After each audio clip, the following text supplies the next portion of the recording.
প্রিয় দর্শক, আবার একটা খুবই গুরুত্বপূর্ণ ডিফেন্স আপডেট নিয়ে চলে এলাম আপনাদের কাছে এই গ্লোবাল নলেজ বাংলা ইউটিউব চ্যানেলে। ভাবুন, সীমান্তে শত্রুর একটি গুরুত্বপূর্ণ command centre, radar, logistic hub বা এয়ারবেস শনাক্ত হলো। আগে যেখানে আঘাত করলে বিমান পাঠাতে হতো, এবার অনেক দূরের কৌশলগত ক্ষেপণাস্ত্র ব্যবহার করতে হতো। কিন্তু ভবিষ্যতে যুদ্ধক্ষেত্রে ভারত এখন এমন একটি ব্যবস্থা তৈরি করতে চাইছে, সেখানে rocket, ballistic missile, cruise missile, drone এবং স্যাটেলাইটের তথ্য সবকিছু একটি সমন্বিত নেটওয়ার্কে যুক্ত হয়ে যাবে। আর এই পরিবর্তনের অন্যতম গুরুত্বপূর্ণ নাম পিনাকা, প্রলয় এবং LRLACM। তাহলে কি ভারত ধীরে ধীরে একটি ইন্টারগ্রেটেড রকেট ফোর্স বা সমন্বিত রকেট মিসাইল শক্তির দিকে এগোচ্ছে? আজকের ভিডিওতে সেটাই বিশ্লেষণ করব। সম্পূর্ণ ভিডিওটা দেখবেন। আর স্ক্রিনে দেখুন, এ বিষয়ে সংবাদ মাধ্যমে ডিফেন্স নিউজ আর্টিকেল প্রকাশিত হয়েছে। ইন্ডিয়ান ডিফেন্স রিসার্চ উইংসে ভারতের প্রতিরক্ষা কৌশলে একটি বড় পরিবর্তন হচ্ছে। এটি শুধু নতুন একটি মিসাইল তৈরির গল্প নয়, বরং কিভাবে বিভিন্ন ধরনের অস্ত্রকে একই যুদ্ধ নেটওয়ার্কের অংশ করা যায় সেটিই এখন বড় প্রশ্ন। আধুনিক যুদ্ধে শুধু একটি ক্ষেপণাস্ত্র কত কিলোমিটার যেতে পারে সেটাই সব কিছু হতে পারে না। সম্পূর্ণ হলো টার্গেটকে শনাক্ত করবে, তথ্য কত দ্রুত কমান্ড সেন্টারে পৌঁছাবে, কোন অস্ত্রটি ব্যবহার করা হবে এবং কত দ্রুত আঘাত আনা সম্ভব হবে। এই পুরো প্রক্রিয়াকেই বলা হয় সেন্সর টু শটার লপ, অর্থাৎ শত্রুকে শনাক্ত করা থেকে শুরু করে তার ওপর নির্ভুল আঘাত হানা পর্যন্ত সময় যত কমানো যাবে, যুদ্ধক্ষেত্রে সুবিধা তত বেশি পাবে। আর ভারত এখন ঠিক সেই জায়গাতেই বিনিয়োগ করছে। পিনাকা রকেট থেকে প্রেসিশন স্ট্রাইক। প্রথমে আসি পিনাকাতে। পিনাকা মূলত ভারতের indigenous multiplay launch rocket launcher system. এর শক্তি হলো একটি মোবাইল প্ল্যাটফর্ম থেকে দ্রুত একাধিক রকেট ছোঁড়া যায়। কিন্তু এখন পিনাকা শুধু এরিয়া স্যাচুয়েশন ওয়েপন হিসেবে থাকতে চাইছে না। এর গাইডেড এবং লং রেঞ্জ সংস্করণগুলো এখনও নির্ভুল ও দীর্ঘ পাল্লার করার চেষ্টা করছে। এবং 2025 সালের শেষে পিনাকা LRGR 120 সর্বোচ্চ 120 কিলোমিটার দূরত্বে সফলভাবে পরীক্ষা করা হয়। 2026 সালের জুলাইতেও Pinaka long range guided rocket এর আরেকটি সফল পরীক্ষা হয়। অর্থাৎ পিনাকা শত্রুর এমন একটি প্ল্যাটফর্মে পরিণত হচ্ছে যেখান থেকে বিভিন্ন রেঞ্জের মিউনিশন ব্যবহার করা সম্ভব। আর এখানেই আসছে আলোচিত পিনাকা MK4। বিভিন্ন রিপোর্টে প্রায় 300 কিলোমিটার শ্রেণী পিনাকা ক্যাপাবিলিটি নিয়ে উন্নয়নের কথা বলা হচ্ছে, তবে এটিকে এখনই অপারেশনাল ওয়েপন হিসেবে ধরে নেওয়া উচিত নয়। যদি ভবিষ্যতে এই ক্যাপাবিলিটি সফলভাবে বাস্তবায়িত হয়, তাহলে আর্টিলারি বা ট্যাকটিক্যাল মিসাইলের মধ্যবর্তী যে অপারেশনাল গ্যাপ রয়েছে সেটি অনেকটাই কমে যেতে পারে। এবার আসি প্রলয়েতে। যেখানে পিনাকা মূলত রকেট আর্টিলারির দিকে অবস্থান করছে, সেখানে প্রলয় আরও শক্তিশালী ট্যাকটিক্যাল কনভেনশনাল স্ট্রাইক ক্যাপাবিলিটি নিয়ে আসছে। প্রলয় একটি quasi ballistic surface to surface missile.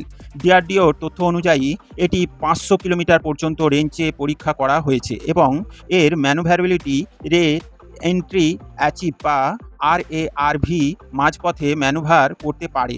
এর অর্থ কী? সাধারণত ব্যালিস্টিক ট্র্যাজেক্টরি অনুসরণ করা অস্ত্রের তুলনায় এর ফ্লাইট প্রোফাইল এবং ম্যানুভারেবিলিটি প্রতিপক্ষের জন্য ইন্টারসেপশন কঠিন করার উদ্দেশ্য তৈরি। আর সবচেয়ে গুরুত্বপূর্ণ বিষয় হলো প্রলয় নিউক্লিয়ার ডিটারেন্সি এর বিকল্প নয়। এটি কনভেনশনাল প্রেসিশন স্ট্রাইকের জন্য তৈরি, অর্থাৎ যুদ্ধক্ষেত্রে এমন গুরুত্বপূর্ণ লক্ষ্যবস্তুতে আঘাত করার জন্য এটি ব্যবহারযোগ্য হতে পারে যেখানে একটি কনভেনশনাল কিন্তু হাই ভ্যালুর স্ট্রাইক প্রয়োজন, যেমন সামরিক কমান্ড সেন্টার, যোগাযোগ অবকাঠামো, লজিস্টিক হাব, রাডার, অন্যান্য গুরুত্বপূর্ণ সামরিক স্থাপনা। এখানেই প্রলয় ভারতের কনভেনশনাল ডিটারেন্সকে নতুন মাত্রা দিতে পারে। এবার আসি LRLACM, আরও গভীর আঘাত আর এক স্তর। এবার আসি long range land attack cruise missile বা LRLACM এর কথায়।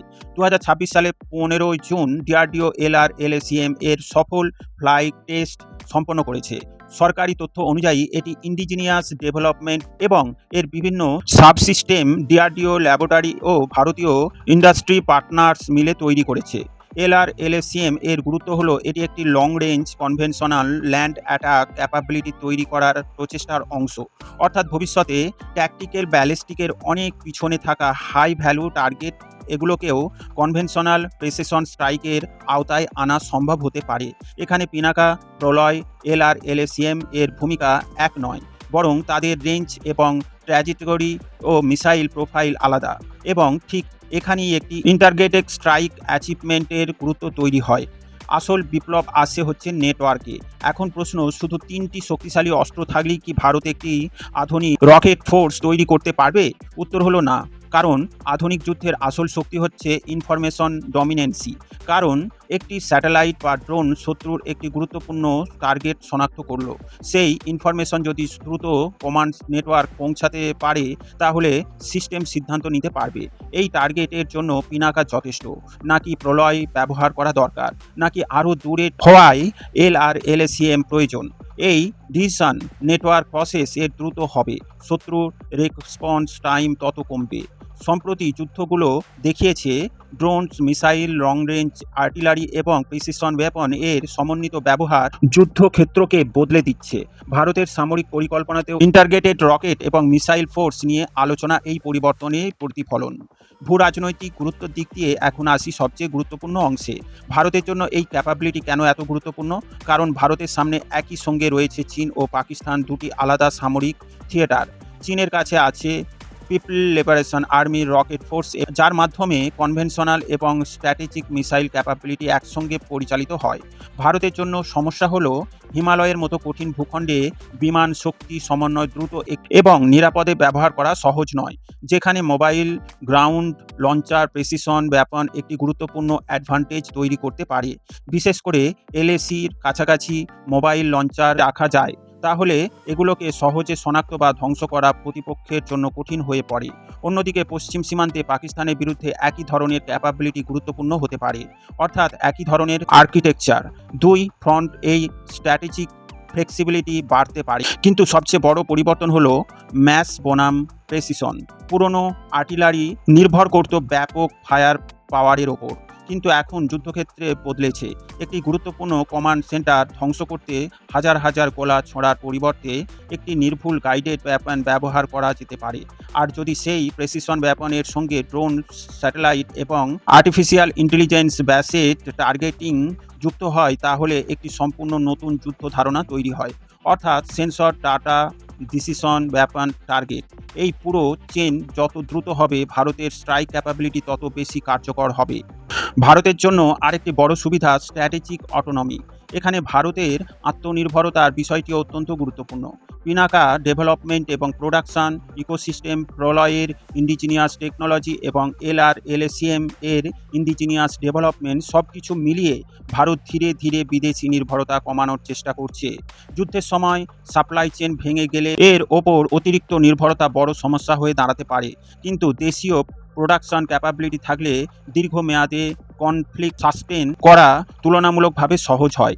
এটাই আত্মনির্ভর ডিফেন্স ইকোসিস্টেমের স্ট্র্যাটেজিক ভ্যালু। তবে একটি বিষয় মনে রাখা জরুরি, এখানে অতিরঞ্জিত হওয়ার সুযোগ নেই। পিনাকা MK4 300 কিলোমিটার ক্যাপাবিলিটি এখনও ভবিষ্যৎ ডেভেলপমেন্টে হিসেবে দেখা উচিত। প্রলয় 500 কিলোমিটার ক্যাপাবিলিটি পরীক্ষিত হলেও তার অর্থ এই নয় যে প্রতিটি পরিস্থিতিতে একই রেঞ্জ পাওয়া যাবে। LRLSAM এর 2026 সালের টেস্ট সফল হলেও সরকারিভাবে প্রকাশিত হয়নি। অর্থাৎ ভারত একটি শক্তিশালী আর্কিটেকচার তৈরি করছে, কিন্তু সব ক্যাপাবিলিটি এখনই অপারেশনাল হয়ে গেছে এমন দাবি করা সঠিক হবে না। সবশেষে বলা যায়, ভারতের ভবিষ্যৎ প্রেসিশন স্ট্রাইক স্ট্র্যাটেজি শুধুমাত্র একটি নতুন মিসাইল বা রকেটের ওপর নির্ভর করছে না, বরং লক্ষ্য হচ্ছে ম্যাসেড ফায়ার পাওয়ার, প্রলয়ের স্ট্র্যাটেজিক ব্যালিস্টিক প্রেসিশন, LRLSAM এর ডিপ স্ট্রাইক ক্যাপাবিলিটি এবং ড্রোন, স্যাটেলাইট সার্ভেলেন্স এর তথ্য, সব কিছুকে একটি ইন্টিগ্রেটেড নেটওয়ার্কের মধ্যে নিয়ে আসা। আর যদি এই আর্কিটেকচার সফলভাবে বাস্তবিত হয়, তাহলে ভারতের যুদ্ধক্ষেত্রের যুদ্ধ সক্ষমতা একটি বড় পরিবর্তন ঘটতে পারে। কারণ তখন প্রশ্ন হবে না ভারতের কাছে কতগুলি মিসাইল আছে, বরং প্রশ্ন হবে ভারত কত দূর টার্গেট ডিটেক্ট করতে পারে, সিদ্ধান্ত নিয়ে সঠিক ব্যাপার নির্বাচন করে আঘাত করতে পারে। আর আধুনিক যুদ্ধের ভবিষ্যৎ সম্ভবত এখানেই। আপনার কি মনে হয়, ভারত কি আলাদা ইন্টিগ্রেটেড রকেট ফোর্স তৈরি করতে পারা উচিত, নাকি বর্তমান 3 বাহিনীর কাঠামোর মধ্যে এই ক্যাপাবিলিটি পরিচালনা করা বেশি কার্যকর? কমেন্টে আপনার মতামত অবশ্যই জানাবেন। প্রিয় দর্শক, ভিডিও ভালো লাগলে লাইক ও শেয়ার করবেন। ডিফেন্স, ফরেন পলিসি ও জিওপলিটিক্স রিলেটেড খবর পেতে এই গ্লোবাল নলেজ বাংলা চ্যানেলটিকে সাবস্ক্রাইব করে আমাদের সাথে জুড়ে থাকুন। সকলকে জানাই আন্তরিক ধন্যবাদ।